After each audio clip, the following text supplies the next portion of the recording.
What's up, Lorcanas? Welcome to my video of a newbie looking at Sapphire, aka blue cards for the first time, basically. I've seen a few of these cards just from the Gateway deck, but that's about it. I don't know what the meta is. I don't know what Sapphire brings to the table. So if you're like me and you just want to look through these cards and have a little think about their strengths or weaknesses, then this is the video for you. But I am no expert, and I may be completely wrong about my judgments. But let us start with the one-drop cards for Sapphire. King Candy, Sovereign of Sugar, a 2/2.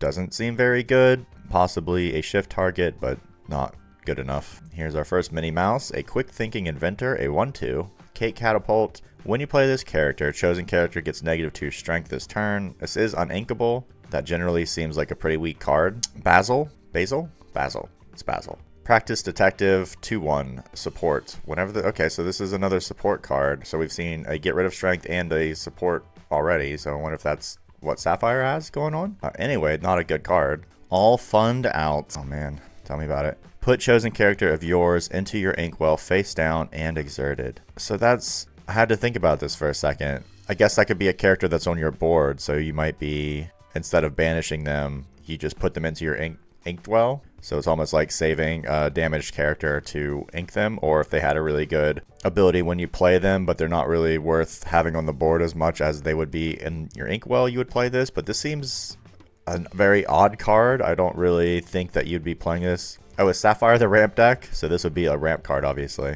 But I think that is too much of a negative to your board state to want to play this card. Merlin's Cottage, our first location. It has 7 willpower, which is really high, I think, for a 1-drop. Knowledge is power. Each player plays with the top card of their deck face up. Okay, so it has kind of a very weird ability. I don't know what the benefit this is to you over your opponent, other than having a location, I suppose. If you have good location synergy, that is obviously not the strongest ability because your opponent has the exact same advantage of it that you do. So if you wanted to just have this location for location synergies, and it's cheap to move people here, I guess. But otherwise, it seems like a very weird card you probably wouldn't want to play. Folly, a 1/3, and that's it, so not good. Loth, a 1/2 with support, not very good. Glean, a 1-cost action here. Banish chosen item. Its player gains 2 lore. That's just not good enough. You don't want that to happen. Like, you want to banish their item, sure, but you don't want them to also get a benefit from it. Some items, you banish them and they give you 2 lore anyway, so it just seems like a very high cost to pay for this card. And I think if Sapphire is a ramp deck, this benefits a more aggressive deck anyway, so that you'd just be giving them advantage that they might want in the first place. Ice Block, here's our first item, a uninkable Ice Block here. Chilly Labor, exert this, chosen character gets -1 strength this turn. That's not bad for a 1 cost. It can have an effect the whole game, assuming it stays on the board. And it's not very strong, but it's not terrible. And so far, I haven't seen a ton of great 1-drops for blue here, so you might just get this out right away and weaken their defenses. Kit Cloud Kicker, Spunky Bear Club, a 0/1, and it has ward. Why would you play this? I don't know. No, thank you. Bell's House, a 1-cost. It has 6 willpower, and it costs 2 to move somebody here. Laboratory, if you have a character here, you pay 1 ink less to play items. So definitely some item synergy, and I can see this being good if it can stay on your board and you have enough items in your hand that you can be activating this regularly. So depending on the items that you've got, this could be really good. A good way to like cheat them out. Of course, you do have to have a character there, so you still are paying like 2 ink to pay 1 less. So how many items are you going to get out with this workshop before it gets destroyed?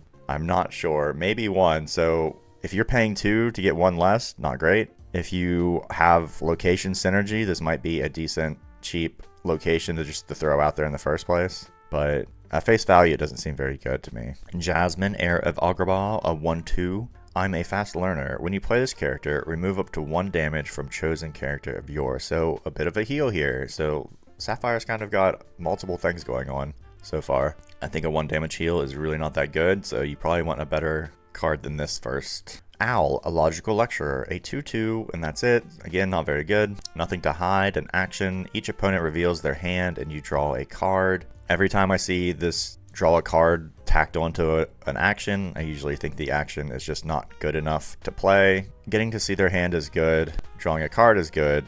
Are both of those things worth paying 1 for and putting a card in your deck for it? I don't think so. Popsicle, Jumbo Pop. When you play this item, you may draw a card. Okay, that's Redwood. Banish this item, remove up to... Okay, so not very good. Doesn't seem like you could heal 2 after banishing this, and you get a card just for playing it. Like, you are kind of holding 2 damage for a random attack at some point during the game, but that just seems a bit weak. It might not be too weak, honestly. I'm trying to think of times. A lot of times there has to be a condition to do 2 damage to a character, and without a condition, that makes it a little stronger, doesn't it? So would you pay 1 to draw a card and do 2 damage at some point to an enemy character? Perhaps. This could be a good early anti-aggro card, especially if they have a character that you can't get to, like they're readying them, or they're not exerting them or something like that, or they have a bodyguard. So I could see this being useful, actually. Flounder 2/2, another pointless card. It seems like Sapphire doesn't have a lot of good 1-drop characters so far. Develop your brain. Look at the top 2 cards of your deck, put 1 into your hand and the other on the bottom of your deck. So a tiny bit of thinning. Oh, well, not really. That's okay. I don't know if this is worth putting this card in your deck. You are getting to choose between 2 cards, which one's better to draw at least, so that's better than just drawing a card, and sometimes drawing a card is only worth 1 itself, so you're getting to draw the best of 2 random cards basically. So I'm not sure I love this, but it's not terrible. Work together in action. Chosen character gains support this turn. That's terrible. Magic Golden Flower, an item. Healing Pollen. Banish this item, remove up to 3 damage from chosen character. I don't really think that heal is that good. It does stick around on the board for when you need it, but I think you need a specific deck that you want to do a big heal with at some point, and I think early game you're not really looking for this sort of thing.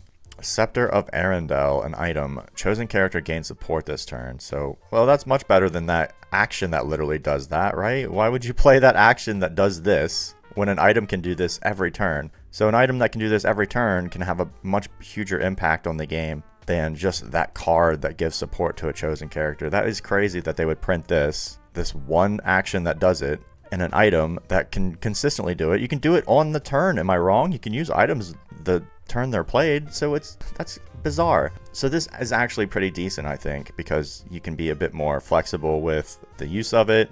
And obviously you're probably going to use it every time you're challenging, because you're just going to give a character more strength when you attack or challenge with one of your characters. So it seems pretty good for a 1 cost. I'm surprised it's just a 1 cost. So we're on to the 2s. The 1 cost characters for Sapphire were just very weak. You're going to need to mix this with a deck that has better early game, I think. Well, 1 cost anyway. So we have the Queen here, cruelest of all, dipping her toes into the creek, I guess. She's a 0/4 with Ward. I don't understand these cards that have 0 strength and they can only be, and their only bonus is Ward. Like, great, they're just easy targets. So not a good card. Chicha, Dedicated Mother, a 2/1 uninkable, has support. During your turn, when you put a card into your inkwell, if it's the second card you've put into your inkwell this turn, you may draw a card. So in a ramp, so if Sapphire is a ramp deck, this can be very good because you probably are trying to get multiple cards into your inkwell in 1 turn, so she could be a bit of a draw engine for that. She's a bit expensive, but you're probably sticking her on the board more than you're, challenging with her too much or questing with her, because you might like use her as an item so that you can fill your hand when you're building your inkwell. Tanana? I don't know. Is it just banana with a T?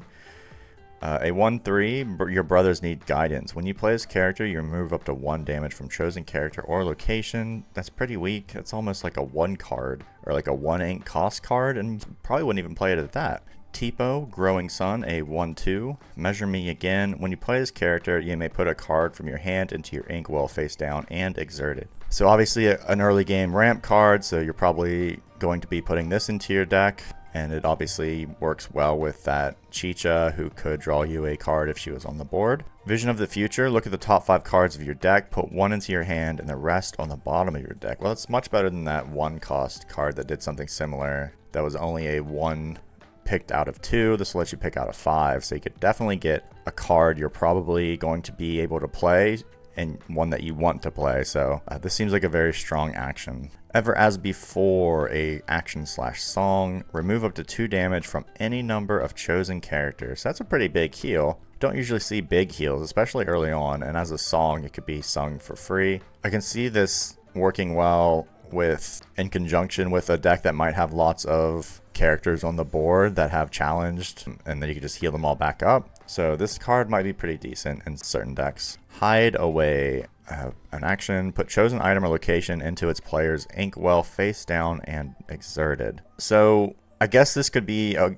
way to get rid of a very powerful item on their side, or location actually. Of course, putting it into the inkwell for your opponent gives them a little bit of a bonus, but that just gives this card some flexibility because you're probably playing this because you want to put your own item or location into your inkwell face down or exerted. That might even have synergy with certain items and locations that do something when they're banished, even if you're using this card to essentially banish them. So I can imagine in a ramp deck, it's probably decent by itself, and it's probably good if it has synergy with doing that to these items or locations. So this is probably a pretty good card. And if you don't know what a ramp deck is, seeing how I've mentioned it like 3 or 4 times, it's when you try to get your ink up very high so that you have a lot of ink to play with, which means you could be playing multiple big cost cards per turn. Or essentially you can get out those expensive cards earlier than your opponent would be able to if you were just inking 1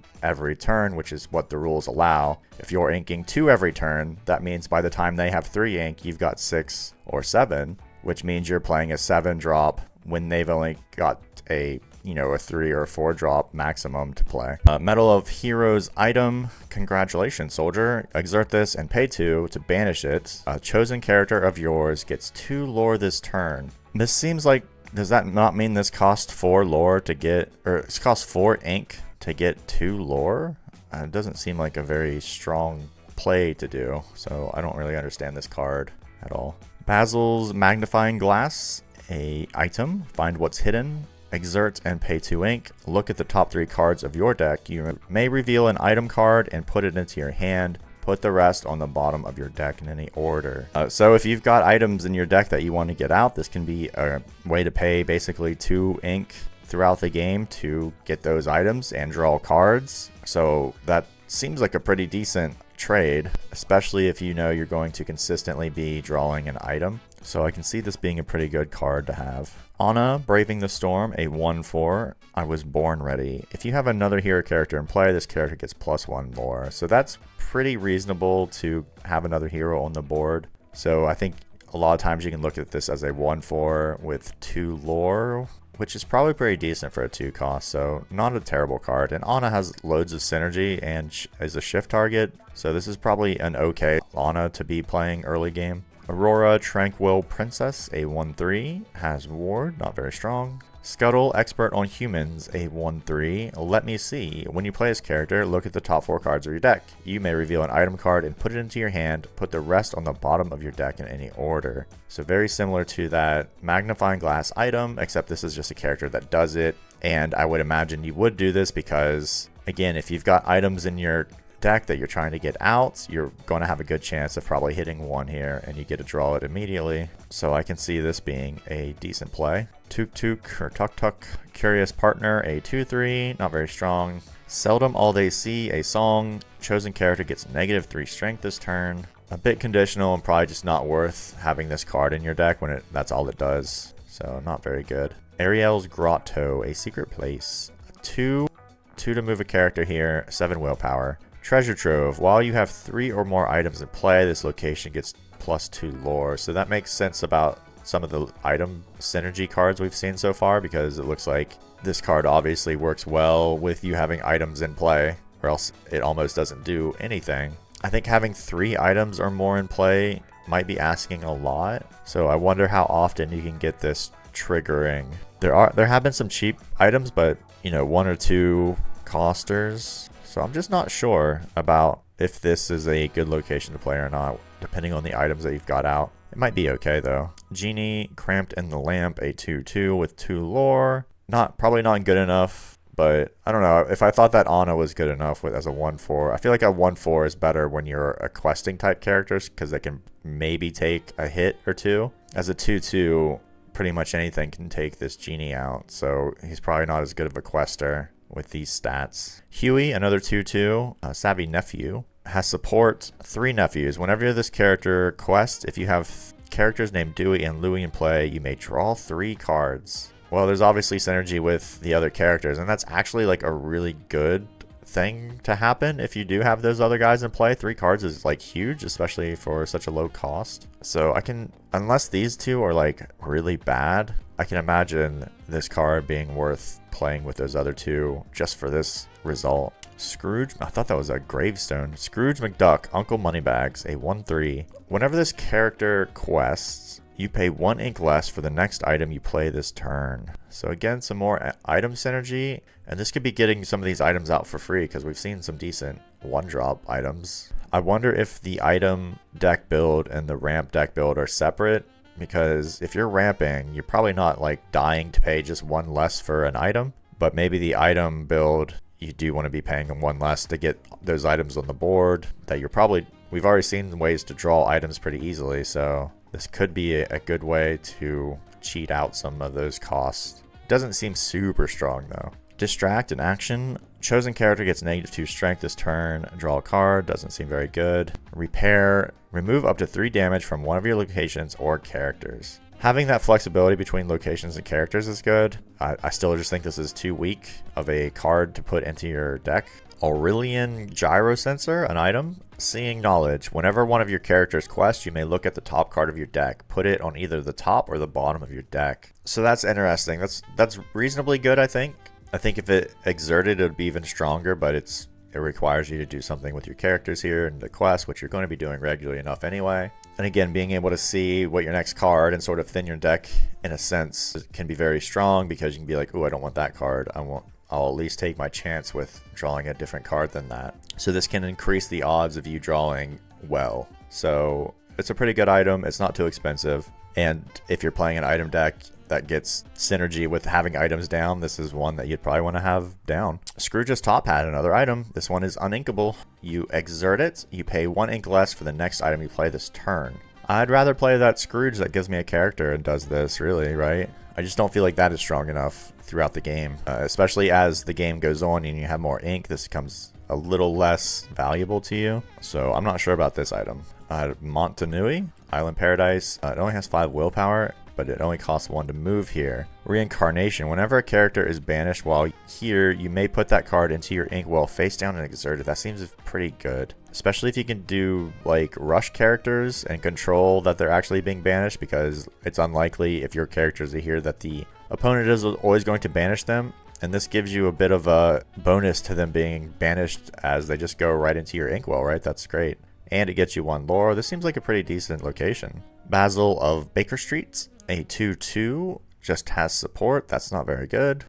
Cogsworth, a talking clock. Oh, he can talk. A 2/3. Wait a minute. Your characters with Reckless gain 1 lore if they exert. Okay, so this just makes your characters with Reckless not have Reckless. That seems pointless. Just doesn't seem like it's worth bothering with. Cruella de Vil, Fashionable Cruiser, a 3/2. Now get going. During your turn, this character gains evasive. That's just not strong enough for the evasive sort of synergies going on. And she's not evasive otherwise, which means she can be targeted easier anyway, so I don't think so. Duke Weaselton, Small Time Crook, a 1/2 with Ward, and it gains 2 lore. He's pretty weak for a 2 lore gainer just to have Ward. I just don't feel like Ward is strong enough. I'd rather have evasive if anything, so it doesn't seem very good. Noi, Orphan Thief, a 1/2, has 2 lore. Hide and Seek. While you have an item in play, this character gains Resist +1 and Ward. So Resist, this is the first time we've seen Resist. It makes you take 1 less damage, and with Ward, it can only be challenged.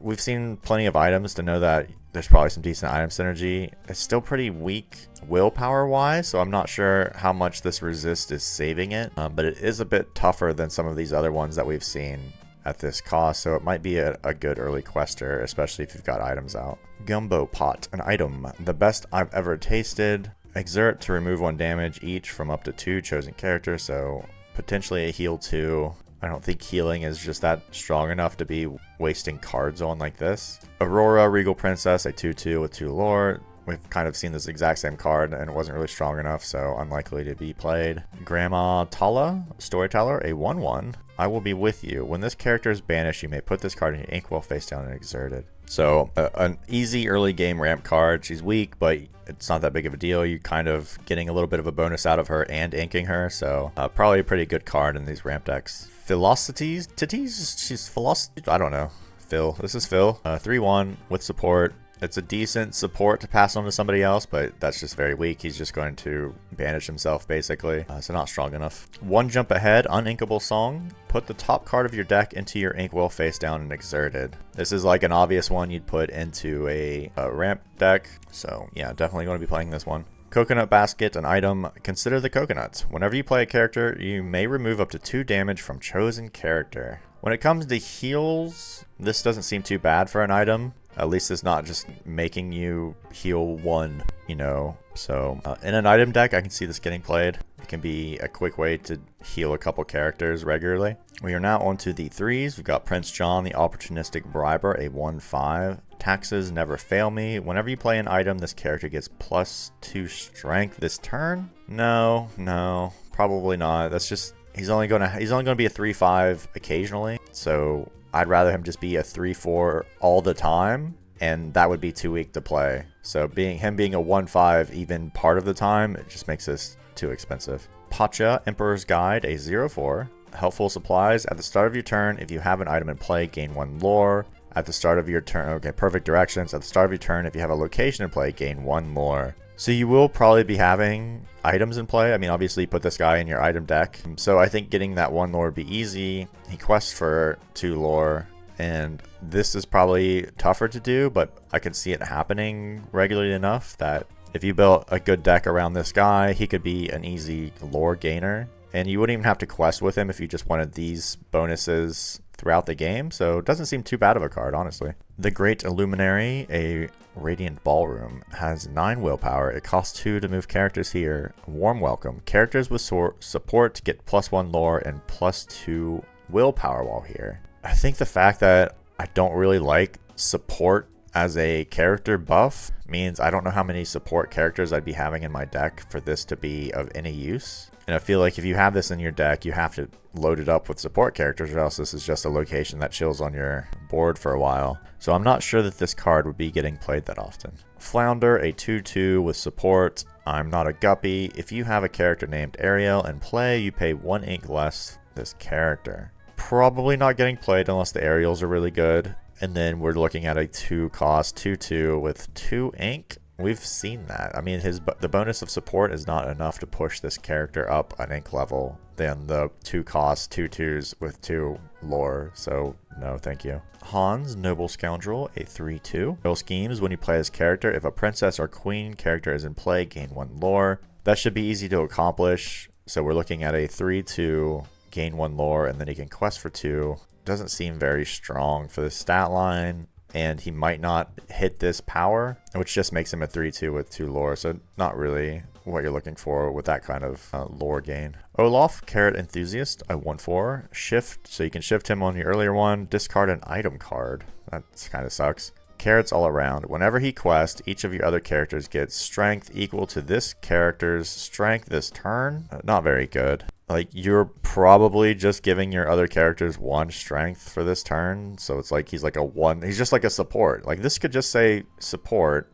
but he doesn't have to attack because when he quests, it's just not very good. Pascal, Inquisitive Pet, a 3/3. Colorful Tactics. When you play this character, look at the top 3 cards of your deck and put them back in any order. So a bit of a scrambling thing. I don't really love this play because you're just still drawing those cards anyway. You might be setting up your next turn to be good, and then the next turn after that probably being good, and then the next turn after that maybe being bad, depending on what the cards are. So you're just kind of giving yourself a heads up to your plays, but is that strong enough to play this card to have a 3/3/3 on board? I'm not really sure. I don't think so. Prince Philip, that's a giant, Gallant Defender, 1/3, has support. Best defense. Whenever one of your characters is chosen for support, they gain resist +1, so they can take 1 less damage. He's not giving huge support with this because he's only a 1/3, and he has 2 lore when he quests, but you're not questing with him if you're trying to get his ability to proc. But there could be some combos here with this resist and the support to help you clear the board without taking damage. But I'm just not sure if this is a strong enough card altogether.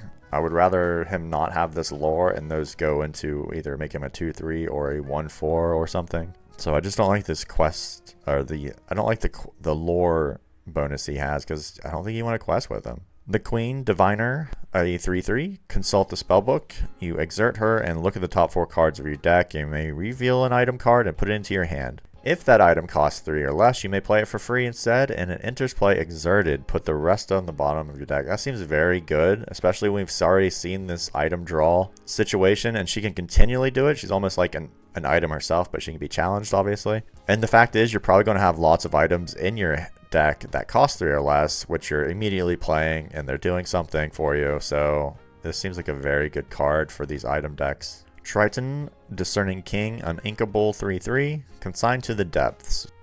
Exert him, banish one of your items to gain 3 lore. So he can, I think with this guy, you can see the item synergy here, especially if you have items that actually do something if you banish them. I'm not sure if that's the case or not, but he could be a way to get some quick lore out of these items that maybe aren't as useful as some of the other ones. So it's a bit sacrificial. I'm not sure if that's really worth it to play this sort of strategy, but it could possibly be. Field of Ice, an item, Icy Defense. Whenever you play a character, they gain resist +1 until the start of your next turn. So I can imagine this being good. I think resist can probably be pretty good because you might be able to survive challenges a little easier this way. And plus it lasts through your opponent's turn as well, not just when you're attacking. So these characters that you do play will be just a little bit more, that's just buffing everybody by 1 health essentially, or 1 willpower. So that can be pretty good. It's a bit expensive maybe, but I think in an item deck you're probably playing this. Great Stone Dragon, another item. Asleep, this item enters play exerted. Awaken, exert it, and put a character card from your discard into your inkwell face down and exert it. That seems really good. I guess it enters play exerted so that the opponent has a chance to take it out before you can actually use it, but this item seems really good in a ramp deck.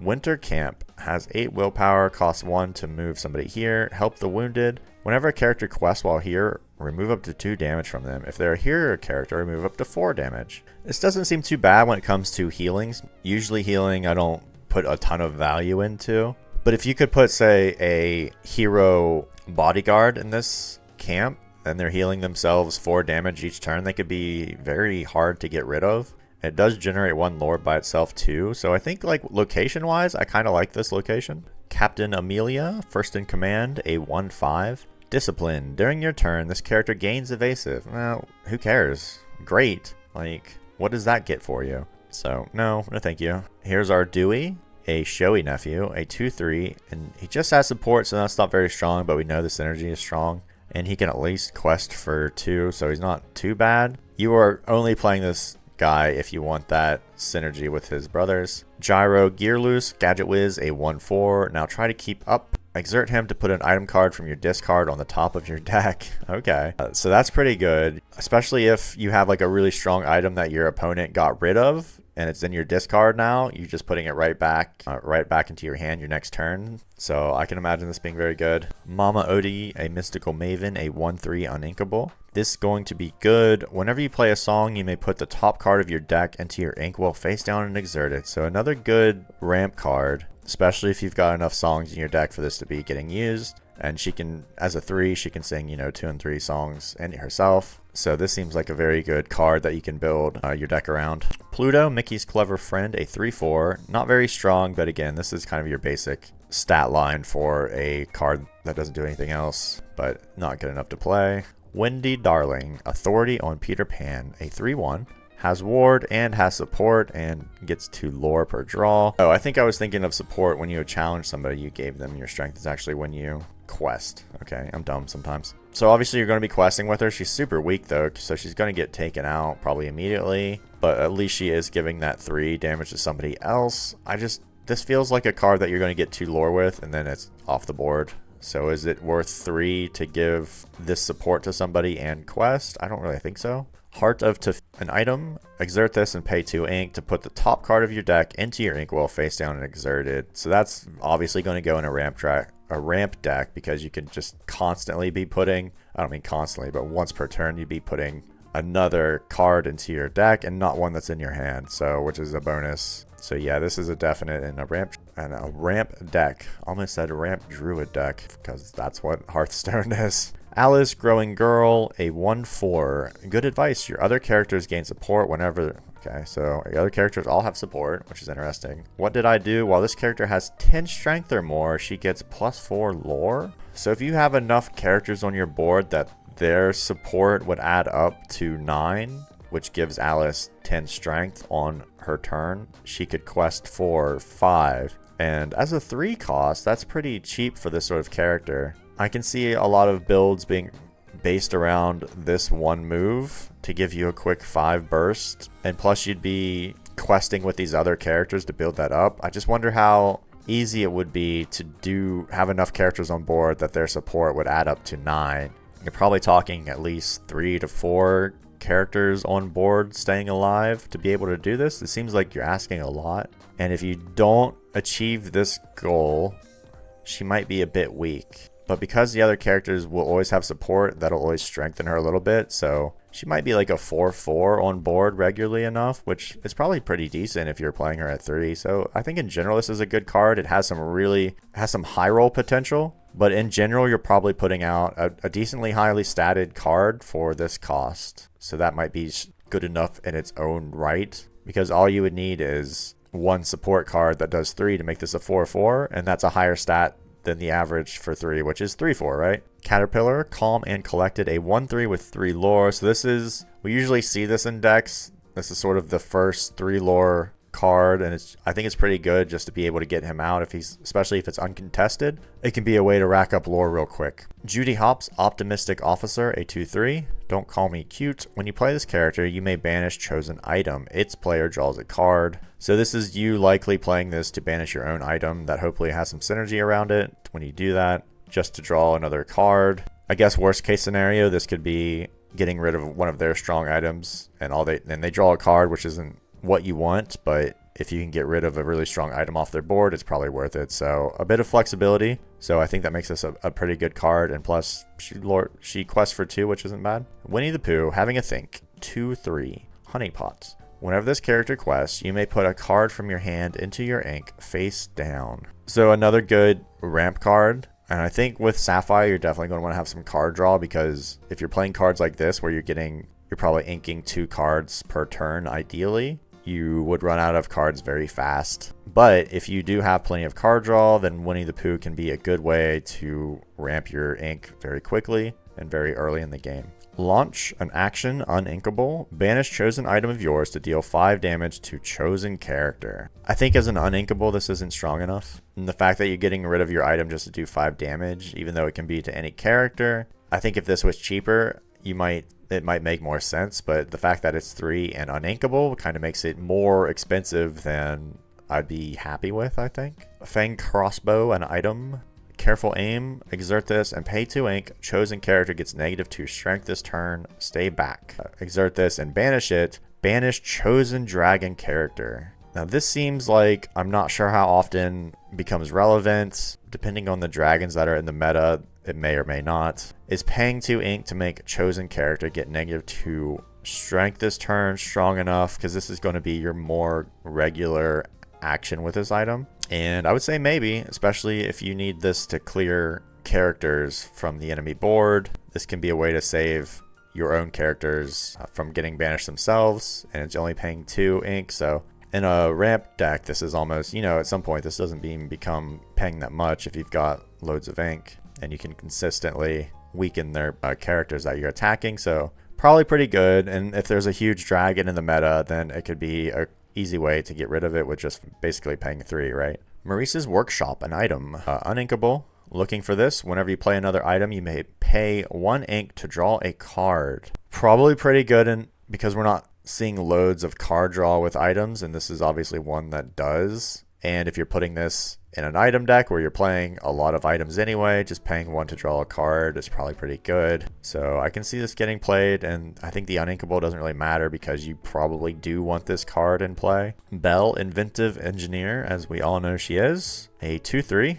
Tinker. Whenever this character quests, you pay 1 ink less for the next item you play this turn. So that's probably pretty good in an item deck, right? Because you're going to play here, you're going to want to quest, and you're going to want to play items, and this just makes them a little cheaper. It can get some out for free. So yeah, this seems like a pretty good card in those decks. Jasmine, Disguised. Oh, who's this? A 3/3 with 2 ink, not very good at all. Mickey Mouse, Detective, 1/3 uninkable. Get a clue. When you play this character, you may put the top card of your deck into your inkwell, face down and exerted. This is definitely going into your ramp decks, and maybe just any Sapphire deck probably has this card in it because it's just an easy way to get ink and you're putting a body on the board. So seems like a very good card. If it's not Baroque, an action with 3 uninkable. Return an item card from your discard to your hand. That's very good. We've seen another card that did the same thing that I felt was good, so I would imagine for actions this is pretty good as well. And we're seeing items that you need to banish to do something strong. This could get that item back into your hand easily. Fishbone Quill, an item. Go ahead and sign. Ink this. Put any card from your hand into your inkwell face down. That seems like an obvious card for a ramp deck. It's doing what that character did, but you can do this anytime you want, basically. So this could be a huge way to ramp fast if you can get this down early. We are on to the 4s. Chaka, Impressive Daughter, a 4/3 with 2 lore. Not very strong. These are the same stats you'd see for a 3 cost, so don't really want to play it here. Scrooge McDuck, uninkable, 5/5, Aficionado of Antiquities, a 5/5 for 2 lore, and he only costs 4, so he's kind of just a big body out there. I kind of like this card, and he's going to get you 2 lore, so that's a bit of a decent quest there too. So yeah, I can see this guy getting played. Merlin, back from Bermuda, a 1/4. Long live the king. Your character's named Arthur, gain resist. If you're not playing characters named Arthur, then there's no reason to play this guy, so probably not getting seen. Prince John, Gold Lover, a 3/4. Beautiful, lovely taxes. Exert to play an item from your hand or discard with cost 5 or less for free. Exerted. This seems crazy good. The fact that it can be from your discard for 5 or less. I mean, we've seen some really good items that cost 5 or less, and he's putting it right into play, and all you're doing is exerting this guy. This card seems crazy good. So yeah, obviously you're playing this guy. The Queen, Crown of the Council, a 3/2, uninkable, has ward, great. Gatherer of the Wicked. When you play this character, look at the top 3 cards of your deck. You may reveal any number of character cards named the Queen and put them into your hand. Put the rest on the bottom of your deck in any order. So if you're playing the Queen heavy deck, you could potentially draw 3 if you high roll it, but you will probably have decent probability of getting 1. So I guess, like, unless you're playing loads of the queens, because if you're drawing 1 card, is that worth it? I'm not sure. I don't think it's worth it unless you're drawing 2 cards, maybe. Because when we look at it, it's a 4 cost 3/2 with 2 lore. That's not particularly good. And if this misses, then that's all you've got, right? So I don't know. I don't think so. Belle of the Ball, a 2/3, uninkable, also has ward. Ushered into the party. When you play this character, your other characters gain ward until the start of your next turn. I don't know. I don't really feel like that's super strong. I don't think ward is that strong. It kind of just protects you against songs and actions, and I guess items and stuff like that, and abilities. So making your whole board harder to get rid of for 1 turn. I don't know if that's worth a 2/3 that just has 2 lore that is an uninkable 4. That seems very expensive for all of this. Royal Tantrum, an action. Banish any number of your items, then draw a card for each item banished this way. I guess this could be a massive turn where you draw loads of cards, especially if you've been playing lots of items. I guess I'd have to really see how an item deck operated to know what the average card draw I got here, because if it's not 4 or 5, I don't know if I want to play this card. And plus, like, you're banishing your own items. Like, that's not usually a good thing. I don't know. This card seems iffy. It seems like it's probably good. I just don't know how good it is. Anna Truehearted, a 2/4. This is very good art, but this is the enchanted one, so it should be right. Let me help you. Whenever this character quests, your other hero characters get 1 lore this turn. So it is other hero characters, so that makes it a little weaker. I think we had one earlier that was like all your characters get 1 lore. Maybe I'm getting. So as a 2/4, at least she's got a bit of willpower at least for this sort of ability. I can see this being a pretty good card because this could be a big, you know, you're obviously getting 2 with her. If you have 2 or 3 other characters that you plan to quest with, then this could be like an 8 lore turn pretty easily, maybe even more. So this could be a pretty good card to have if you're building bigger boards to do a huge lore gain. So it seems pretty good. Aurora, Lore Guardian, a 3/3. You can shift 2, which would be pretty good to do. That'll be saving you 2 ink. Preserver. Opponents can't choose your items for abilities or effects. Interesting.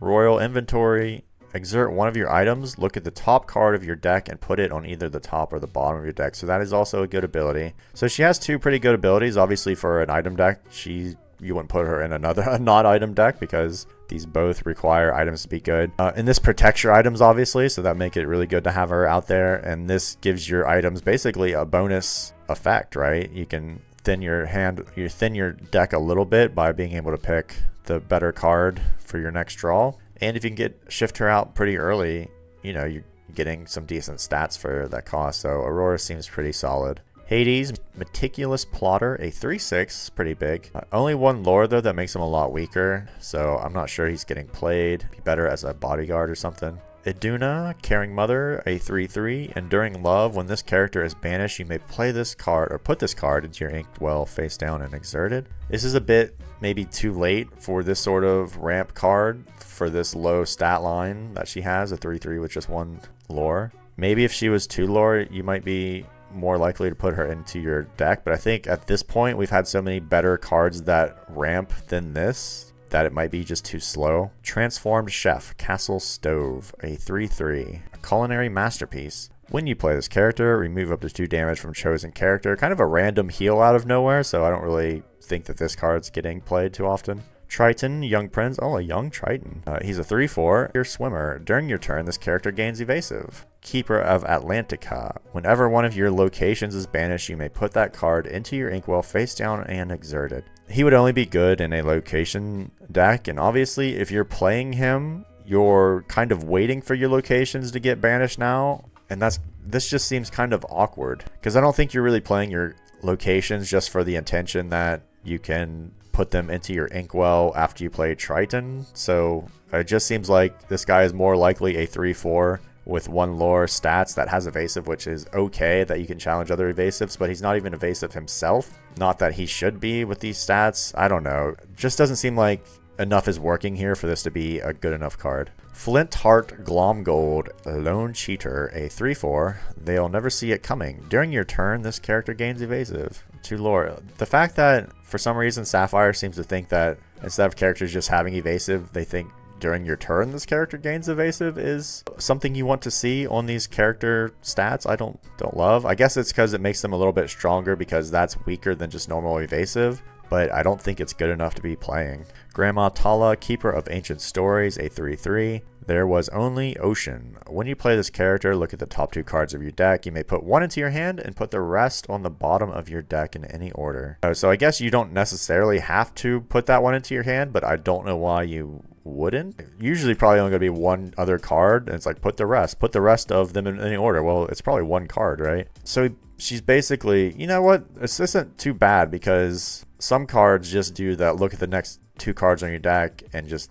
leave 1 on top deck, right? This one at least puts it into your hand, so it's look at 2 cards, put the better one in your hand, put the worst one on the bottom of the deck. That's not too bad. Here's Louis, our chill nephew, a 3/4, and just has support. So this looks like, unless there's other Huey, Dewey, and Louis, which there might be, the trio to get that bonus 3 card draw, these guys are not necessarily great. So would you have them all on the board at the same time? That sounds kind of hard to do just to draw 3. So I'm not sure that this package is that good unless there's other better Deweys and Louis and Hueys and whatever that you can replace these ones with, because a 3/4 with support, not that great. And the other one, I think it was almost the same, right? Just like a 3/2 with support or something. The Queen, here's another The Queen if you want to do that The Queen drawing strategy. The Mirror Seeker, a 2/5. Calculating and Vain. Whenever this character quests, you may look at the top 3 cards of your deck and put them back in any order. We have kind of seen that before. It's a bit weaker than some of these other ones that you're doing because you're not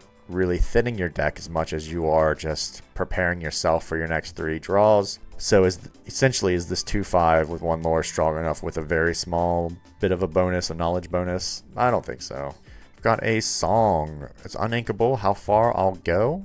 Look at the top 2 cards of your deck, put 1 into your hand and the other into your inkwell face down. That's very good. You're drawing a card, you're ramping, and you could play this for free, so you're definitely probably playing this sort of card. Vault Door item sealed away. Your locations and characters at locations gain resist +1. That's probably pretty strong. It might be too expensive of an item for this, honestly. So maybe I feel like this is a strong item. I just think that this is probably too expensive for it. You could potentially cheat this out with some of those cards that let you play a free item that's like 5 or less, right? In that case, it would probably be all right again. But now you're looking at just location. So are you building an item deck and a location deck? Maybe not. And if that's not the case, then this item might not be doing anything. We have McDuck Manor here, a 4-cost 9 willpower.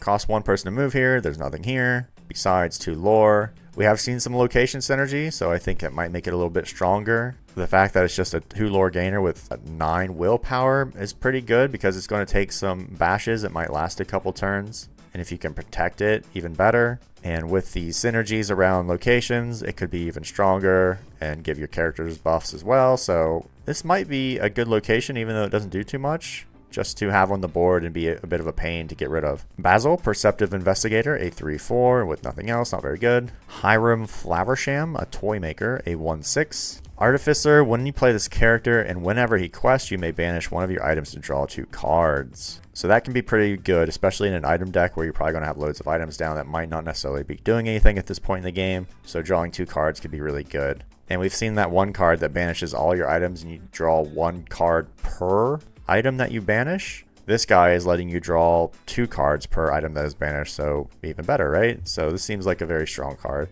James, a role model. There's just a character named James in Disney, I guess. 3/3, uninkable. Never ever lose sight. When this character is banished, you may put this card into your inkwell face down and exerted. Have we not seen this exact same card that wasn't uninkable? So I think this is just too expensive for this stats line and just to ramp when they get killed. Like, just doesn't seem worth it.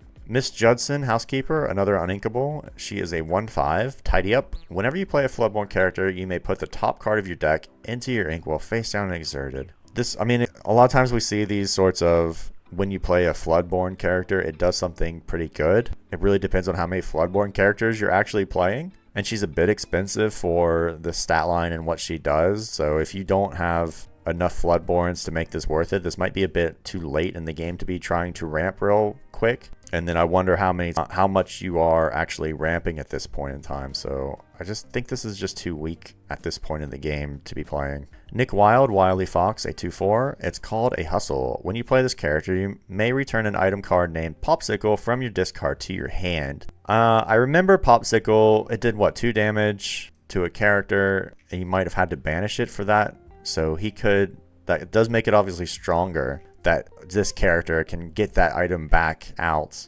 and then, you know, do it again, however many times you need to with Nick. Well, you know, you play another Nick and you do the exact same thing. So having that sort of ability to loop those items just with this character card, which as a 2/4, 2 lore, he's not terrible, and he does have a good when played item. So I can see this being good, and I think that makes the Popsicle even stronger of a card. It was already kind of like middling, but this makes it better because it has this synergy. So you'd obviously play Popsicle and Nick in the same deck because they have good synergy. Prince Charming, he looks like very confused about what's happening right here. He's like, what am I doing with this? He is a heir to the throne, obviously, and a 3/3. So 4 costs for 3 lore. I'm not sure we've seen too many other 3 lores at this one. So if you are going for that lore build, he would be one of your easy characters to get out that can actually quest for a lot. He's just a bit weak. I'd really rather him have like 4 here, especially for a 4 cost. he's a lot weaker than some of these other stat lines. So I just don't really see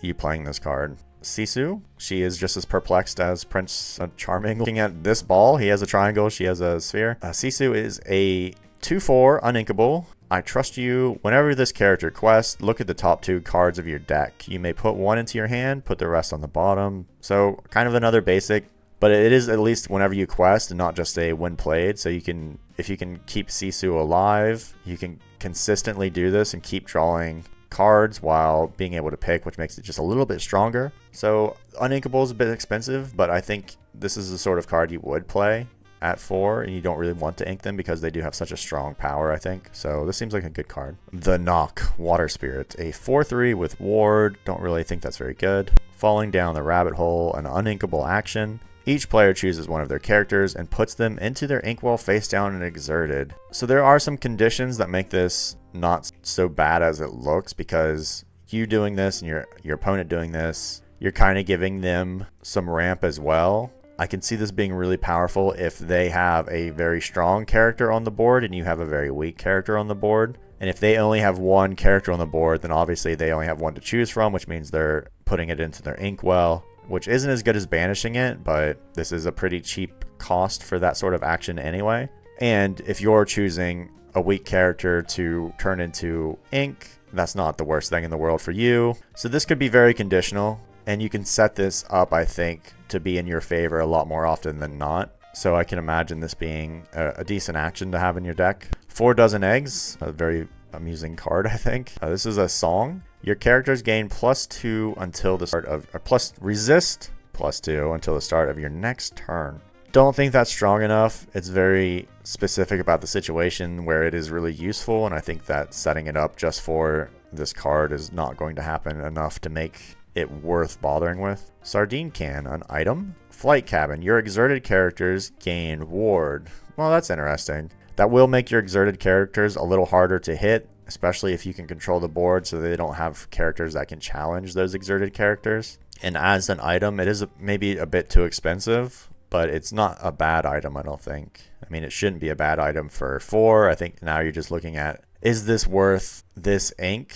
And I think that's the real question. So in a ramping deck where ink is easier to come by, maybe this is a decent card to have. Ariel, a Who's It Collector, a 3/3 uninkable. Look at this stuff. Whenever you play an item, you may ready this character. So obviously she makes sense in an item deck where you're going to be regularly playing items so that you can keep Ariel ready to do multiple things in one turn or to protect her if need be. So I think readying any character is a pretty strong play to do because it lets you have more control over what you want to happen with them. It takes the ability to challenge them away, or you could, double quest with her. So in an item deck, yeah, she seems like a no-brainer to put in there. Aurora Briar Rose, a 2/5. Disarming Beauty. When you play this character, chosen character gets -2 strength this turn. I don't feel like that's strong enough. I feel like we've seen lower cost cards that do this anyway, and as well as items that do this sort of thing. So to have a kind of a high cost 2/5 to do that with just 1 lore gain, it's not a strong enough ability to buff her enough, I think. Belle, Strange but Special, a 2/4. Read a book. During your turn, you may put an additional card from your hand into your inkwell face down. That's a pretty solid thing to do. My favorite part. While you have 10 or more cards in your inkwell, this character gets +4 lore. This card is a no-brainer in a ramp deck where you are probably going to easily have 10 cards in your inkwell if you're regularly putting them down. That shouldn't be too much of a challenge, which gets her +4, which is huge. So yeah, I think you'll see Belle in any ramp deck. Maleficent Sinister Visitor, a 3/4 with 2 lore. Not really strong enough. If this was even, this would need to be 3 lore for this to be strong enough, right? So no, not very good. Merlin, Self-Appointed Mentor, another 3/4, just has support. That's not very strong. Eye of the Fates, an item. See the Future, exert, and chosen character gets +1 lore this turn. That's pretty good. The fact that it's just exerting means this is basically 1 extra lore per turn, honestly, right? So yeah, I can see this item being pretty common used in these, especially in these item decks. It's just an easy way to get lore. And you got to think, like, how many lore are you going to get from this? It's going to be more than 1. It's going to be probably more than 2, and it's probably going to be more than 3 or 4. So would you pay 4 for an item that gets you 4 to 5 to 6? Who knows how much lore? Like, yeah, probably, no doubt. Now on to the 5s. We've got another the Queen. So there are obviously loads of the Queens to play if you were going to play that card that lets you draw the Queen you have in your first 3 cards. So maybe that card is better than I thought. The Queen, fairest of all, a 2/6 Floodborn here, so you can shift onto another the Queen for 3, which we've seen loads of already, so there's going to be shift targets. Has ward as well, Reflections of Vanity. For each other character named the Queen you have in play, this character gets +1 lore. So we are obviously seeing the synergy. I think that other Queen that lets you look at your top 3 cards and draw the Queens was a 2. So you could potentially play that one and then shift this one onto it and make it a much stronger card and also have this bonus. And if you're playing enough the Queens that you do have this synergy, then you might have multiple ones on the board already, which would make this one a stronger quester. And having 6 willpower, certainly early in this sort of game, would be hard to get rid of. So you might be able to get, 6 or so lore off of that sort of play. So I can see that. I can see the Queen deck being built. Ludwig von Drake, a 4/4 with 3 lore. That's not too bad. This isn't the worst stat line. I think maybe a 3/6 or a 3/5 would be a bit better to make him take a little bit more damage if you're just wanting this guy to quest. And he might not really have any synergies with anything else, so he might be a bit weaker in that sense. So seems like a maybe. Not like a great card, but it could be one if you're just trying to tempo out lore. King Candy, look at this crazy card. Sweet Abomination, a 3/3. Can be shifted onto your other King Candy, and I think that there was that other character, like Morph or something. Not Morph, but like there was another character card that King Candy could be shifted onto that wasn't specifically King Candy. So changing the code. When you play this character, you may draw 2 cards, then put a card from your hand on the bottom of your deck. So I think if you're shifting this guy, this is really, really good. You are drawing 2 cards and kind of getting one out of your hand, so you're really only being like +1 card draw in that sense. But you are getting rid of your weakest card to draw 2 better cards, essentially, right? So that's a pretty good ability. I don't know if I would pay 5 for all of this, but I would definitely look to shift King Candy, which makes this a very strong play if you are able to shift here. Donald Duck, Focused Flatfoot, a 3/4, Baffling Mystery. When you play this character, you may put the top card of your deck into your face down and exerted. Similar to that Mickey, but I think at this point you're paying a lot more for this ability than you were earlier on, and it's going to be having a less of an impact on the game than that Mickey card. So I think that this is just a bit too weak at this point. I think if this was a costed 4, even a 4 uninkable, it would be a great card to have. I think at 5, it's just a bit too slow. Merlin's Carpet Bag, an item. It is uninkable. You can exert it and pay 1 ink to return an item card from your discard to your hand. That seems very strong. It seems very expensive at this point in the game. But to regularly get these item cards out of your discard into your hand would be pretty good to do. Especially the ones that you banish and then they go, you have to banish to use them. You can get those ones back in your hand and probably play them because a lot of those are reasonably cheap. So it seems like a good card to have in your item deck. Dang Who, Talon Chief, a 3/5. You better talk fast. Your other villain characters gain support. This would only be good in a villain deck, obviously, and it could set up some big plays. I'm surprised that this character doesn't have if you have X strength, then you get a bonus like we've seen before. This is just kind of giving your other characters a bonus. So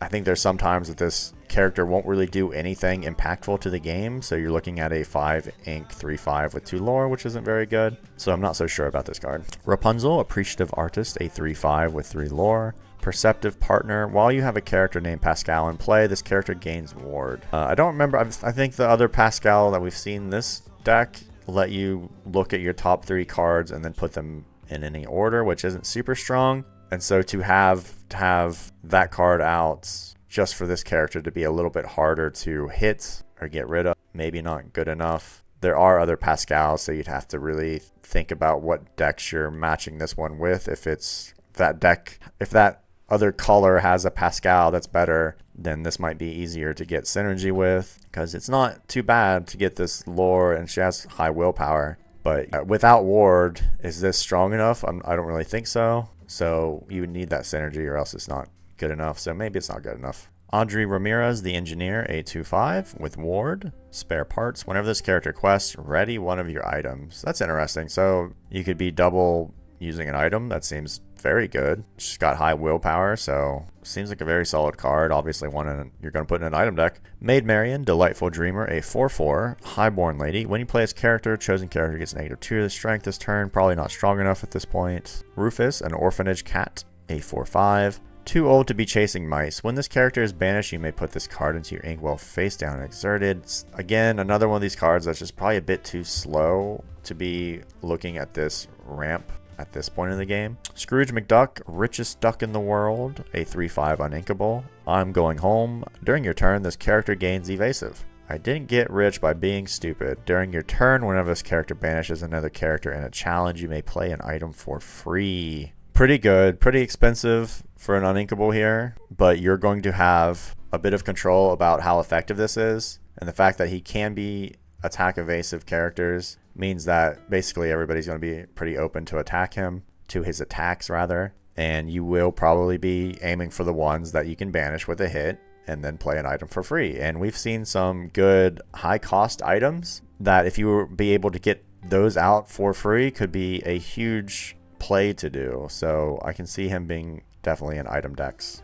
Tinkerbell, very clever fairy, a 3/4. I can use that. Whenever one of your items is banished, you may put that card into your inkwell face down and exerted. That's interesting. She's a bit high cost for some of these items that probably are getting banished earlier in the game. And I think one thing with this card is we've seen plenty of cards that can get an item out of your discard into your hand again. This one would put it into your inkwell, which means you wouldn't be able to get it out that way. Of course, you can selectively do that, as you might say, well, I want that one in my discard instead of in my inkwell. But if you have multiples of one or one you don't plan to use again, being able to put it back into your inkwell instead would be a good move to do. So there's a bit of flexibility here that I think you're obviously going to put her into an item deck, and she's probably pretty good. Friend Like Me, a song. Each player puts the top 3 cards of their deck into their inkwell face down and exerted. Crazy. This seems very strange to me. The strength of this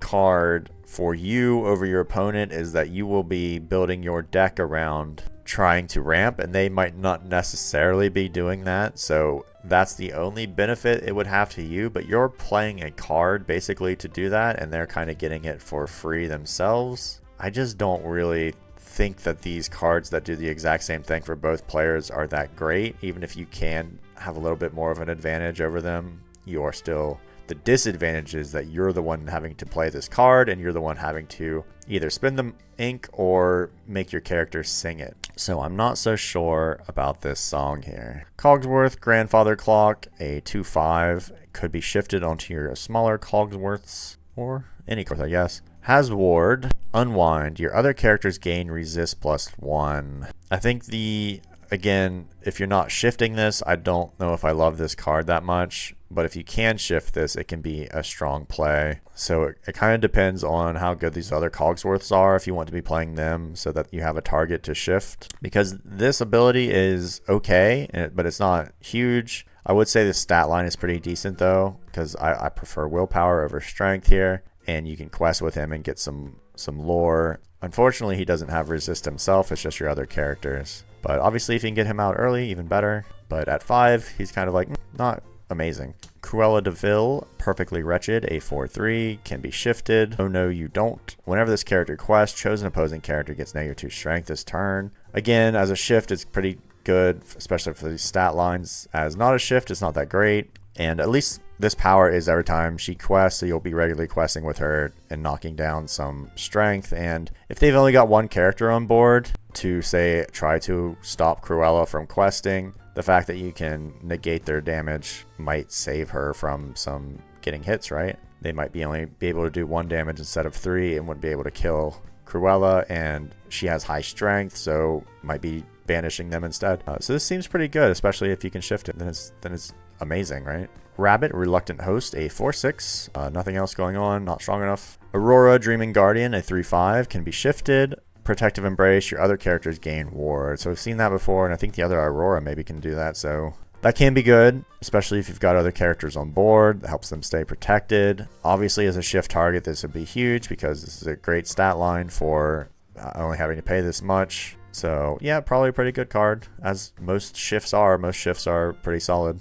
Donald Duck strutting his stuff, a 4/3 with ward. Not strong enough, I don't think, especially when you've got similar cards that do much more than that at the same stat price. Jasmine, Queen of Agrabah, so her dad's dead, I guess. A 2/5 can be shifted. Caretaker, when you play this character and whenever she quests, you may remove up to 2 damage from each of your characters. Not a terrible, heal's usually not great, but the fact is you could be healing when you play it as well as every time she quests, so you've kind of got this almost a regular potential heal. Has good stats, great stats if you can shift it. As a 5 cost, it's not great, but it could be pretty decent with at least her ability here. So this is a strong ability when it comes to healing, so probably a pretty good card. Maleficent Uninvited, a 3/6 with 3 lore. Probably not strong enough. At least she has high willpower here, so probably an average card, but I think you'll probably find better cards to put in your deck than this one. Let It Go, a song. Put chosen character into their player's inkwell face down and exerted. So this just seems like I don't know if I like this card that much. I was thinking of it like, well, at least you can get rid of one of their big characters and you potentially pay nothing. But when you compare it to, say, like Dragonfire at 5 for red, that just banishes a character, it's much better than, you know, giving them 1 more ink here. And you can get this out at any point in time. Obviously, well, not at any point. You still have to have a 5-cost character sing it. This just seems like a very expensive way to do something that isn't as good as banishing, but it might be, at least it is removal, I suppose. So it seems like it could be better for this cost. On to the 6 cost, we got Cusco the Selfish Emperor, a 3/5. Outplacement. When you play this character, you may put chosen item or location into its player inkwell, face down, and exerted. We've seen that before. It can be pretty good, I think, to knock out a strong item or location right away. And if you have a weak item or location, it could be a way for you to get a little bit more ink. Of course, at this point in time, you should have probably ramped a lot already. By invite only. For 4 ink, your other characters gain resist +1. That seems a bit crazy, and I guess at this point in the time, again, like I said, you should have ramped already, so this 4 cost probably isn't too crazy.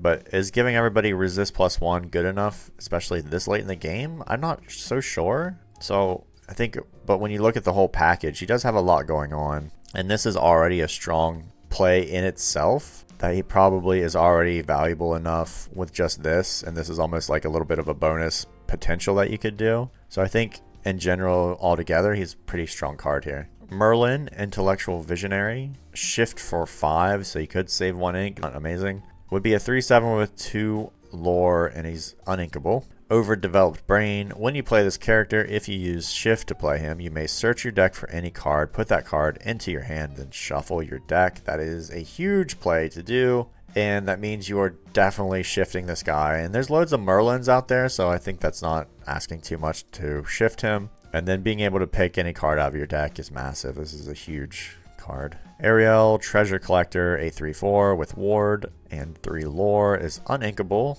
Very expensive, right? The Girl Who Has Everything. While you have more items to play than each opponent, this character gets +2 lore, so that should be an easy 5 lore for you to set up because you are playing her in your item deck and you will likely have loads of items on board, which means she very easily quests for 5, and she has ward, which makes her a little harder to get. She doesn't have a huge stat line though, so she might need protected a bit. Sisu, a wise friend, has got another sphere. Sisu just loves spheres. A 6/6 with 2 lore, not very good. Not very strong stat line with not really bringing anything else to the table. Not a good card. Treasures Untold, a song. Return up to 2 item cards from your discard into your hand. This could be very strong if you sing it, because you would be, especially, you could sing that Ariel, right? Well, you probably don't want to sing that Ariel. You want to quest with that Ariel. But if you're singing another character to get 2 item cards in your hand, you would still have 6 ink to play those items, right? So seems like a very good card to play.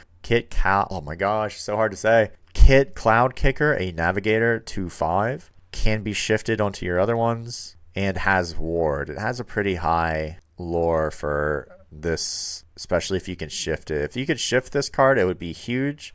It would be tough to get off the board and be able to rack you up quick lore early on. Playing this at 6 is not great though. And plus, if you shift this at 3, you would have a 6 on board, right? You could sing that item song right away. Basil, Great Mouse Detective, a 3/4, can be shifted onto the other ones. There's always a chance if you use shift to play this character, you may draw 2 cards when he enters play. That's very strong. I think the other Basils were probably good enough to play, so there probably is shift targets. It's obviously not a huge ink saving play, but the fact that you could draw 2 cards and have an okay stat line on the board is pretty good. Gaston, Intellectual Powerhouse, a 4/4, could be shifted onto other Gastons. And there's loads of Gastons, so you could probably do that pretty easily. He is uninkable otherwise, and he has 3 lore. Developed Brain, when you play his character, look at the top 3 cards of your deck. You may put 1 into your hand, put the rest on the bottom of your deck in any order. So shifting this guy is obviously a huge play. This is a pretty good ability to do just at any point in the game, to be able to the best card out of 3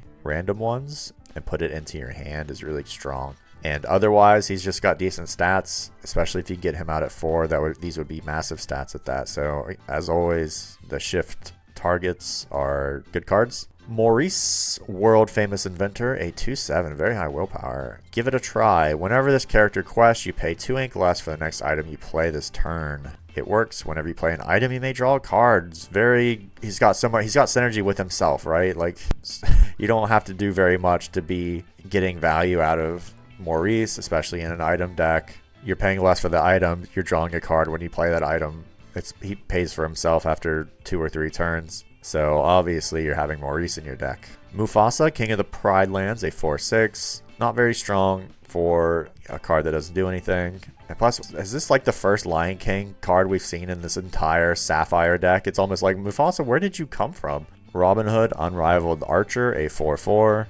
Feed the Poor. When you play this character, if an opponent has more cards in their hand than you, draw a card. And good shot. During your turn, this character gains evasive. I feel like this is probably going to trigger more often than not. If you're playing a ramp deck, you're usually going to be lower on cards because you've been inking extra cards. So you probably are drawing a card with Robin and then giving him evasive on your turn only. I just don't feel like this card overall is strong enough, because you probably drawing a card, and then otherwise it's almost like a 4/4 with evasive. You're paying a lot for that. I'm not so sure about this one. Scar, Mastermind, a 5/4, Insidious Plot. When you play this character, chosen opposing character gets -5 strength this turn. That's a lot. That would probably make almost any character have 0 strength, which could make them a free kill if you have somebody else ready to pounce. I think afterwards, he's just a 5/4 with this lore, maybe not strong enough to just have on board. And then you got to think, is this strong enough? Maybe, because this might be a way to get rid of a very strong character, honestly. Of course, you do have to trade with him, so it's not as easy. It's not as good as, say, just banishing a character that has 5 or less strength or something like that. This seems like it might be a decent card to have in your deck to try to control the board late game. We have now moved on to the 7s. We've got Grandma Tala as a ghost, Spirit of the Ocean, a 4/8. Could be shifted as a 5 onto one of the other ones. Do you know who you are? Whenever a card is put into your inkwell, gain 1 lore. It's an interesting card because it's such a high cost card that I'm not sure how much you are trying to ramp at this point. But if you do have this card out, you could be gaining 1 to 2 extra lore per turn just from inking a lot. Honestly, I think the fact that you can get this card out at 5, these stats are just so massive for that in the first place. I don't remember what the other Grandma Tala cards were. I'd have to look to see how much I'd want to play them just to potentially shift this target onto them. But if you could shift this early and still be trying to ramp regularly, she could rack up some extra lore just from your basic strategy of ramping anyway. So I can see that this could be very valuable. And this would just be huge stats for a shift 5 target. King Louis, the band leader, a 7/7, so a big body and some decent lore, but this is kind of what you expect at this cost anyway. So to not have anything else going on might be not strong enough. Lucky Done item, uninkable 7 cost item. You exert it and pay 2 ink. Choose a character of yours and gain lore equal to their lore. That could be massive because we've had so many characters that can probably just baseline are like 4 or 5 lore anyway, and some that can gain more depending on the synergies that are going on the board. So to have like a character like that is getting 5 to 6 lore and then having this item just instantly get you that lore as well. And I think we've seen some cards that just get an item on the board for free anyway, so you could get this one down cheap. This would be the biggest target if you did play it for the other opponent to try to get rid of it, right? This is like massive. If you're able to get two of these on the board at once, and then one character with high lore, it could just be game over right then. So this is definitely a win condition card. Grand Pabi? Oldest and Wisest. 3/6. Ancient Insight. It's also uninkable. Whenever you remove 1 or more damage from one of your characters, gain 2 lore. I feel like we haven't seen enough heal stuff going on for this to be in a Sapphire specific deck. This would probably be one that you mix with a deck that has loads of healing with, and it's very high, so this is definitely a win condition type of card in a heal deck that maybe you pull out of nowhere and all of a sudden you start healing all your characters and racking up lore out of nowhere. Because just healing for 3 would be 6 lore for him, and he can also quest for 3 lore, so he could just be a real quick gain, over 10 lore in one turn if you're set up to do such a thing. Could be a really interesting card to build a deck around to try to just pull a win out of nowhere. Chief Tui, respected leader, a 3/6, has support. Is that it? Is this not a really bad card for this cost? Doesn't seem very good. Hades, Infernal Schemer, a 3/6, uninkable. Is there a downside to this? When you play this character, you may put chosen opposing character into their player's inkwell face down. We've seen that action before. This is a very high cost for that. I guess at this point in the game, you're probably putting down a very high cost card for them into their inkwell, and it's probably not having as much of an effect on the gameplay because they're probably not thinking about ramping anymore or inking anymore. So this might just be a card you're playing to get rid of their strong cards, their strong characters anyway. So yeah, it's probably pretty good. He does have low stats otherwise, but not the worst in the world. You're basically playing him because you want to get rid of a huge character. Triton, the Sea King, a 5/9, just a huge body, so really not a lot going on here. Onto our 8 cost, we've got another Mufasa, Ruler of Pride Rock, a 4/9.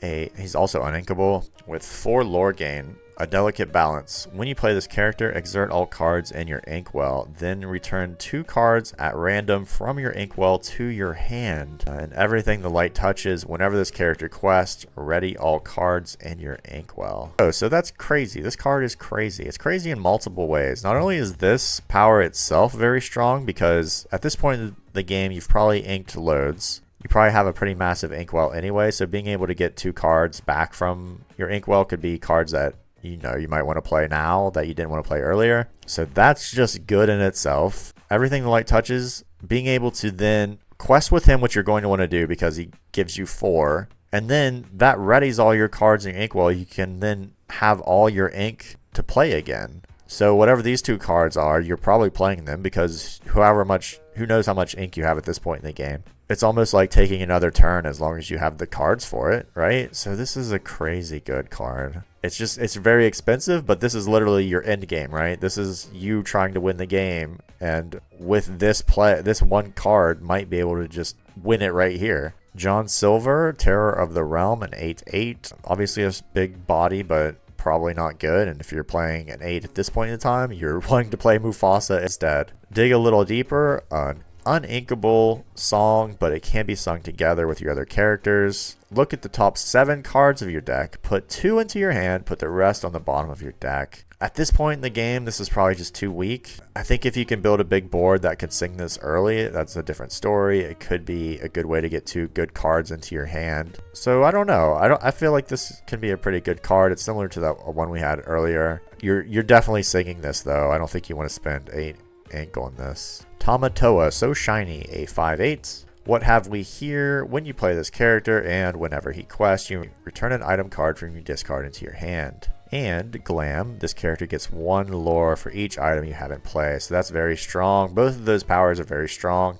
You're getting probably an easy, obviously you're getting 1 item into your hand just by playing him. And then when you quest, you can get another one. And he's got a big body, so it's going to be hard to stop him from, maybe this next turn where he can get even stronger. Well, honestly, he's going to be strong no matter what. If he's in an item deck, you're going to have items on the board already. So you're probably very easily getting 2 items from your discard, and probably getting a very high lore gain for questing. So just good all around. And our last 2 cards are 9s. This is Sheriff of Nottingham, Bushel Birches, a 5/9 uninkable, has 4 lore. Every little bit helps. For each item you have in play, you pay 1 less ink for this character, and he has support. This seems like a very... We see this regularly at 9s, where you have 1 card that you can discount with synergies. You are probably going to have him pretty discounted with items. It wouldn't surprise me if you're getting this guy out at 4 or 5, and if you are getting him out at 4 or 5, this is a massive card. He is super strong with stats, he has loads of lore, and the fact is when he supports with 5 every time he quests, which you're going to be doing,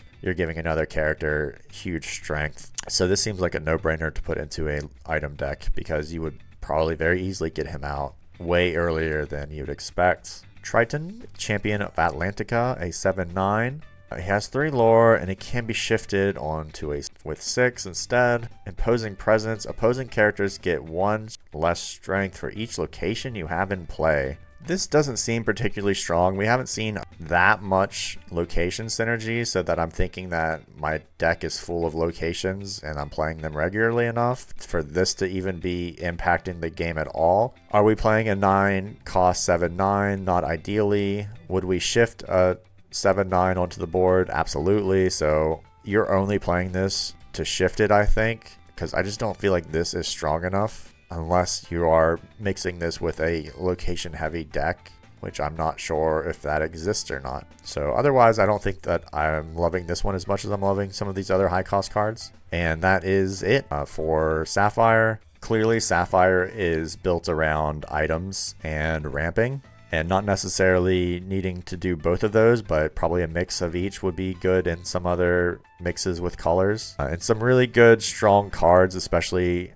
in the end game, that can challenge for lots of lore all at once if you've set it up correctly. Have a lot of cards that will depend on what the board state is, whether or not how much lore they get. And you kind of have this odd one out about healing. We haven't seen a ton of heal support, but this could be good in another mix with a color that does lots of healing, and again could be a win conditional on himself. But yeah, I think Sapphire is definitely for ramping and definitely for item decks. And that is it. I've got 1 more color to go, and that will complete the whole set. And then I will be slightly more familiar with every card in Lorcana. And if you've watched these videos, you will too. So until next time, thanks for watching, and adios.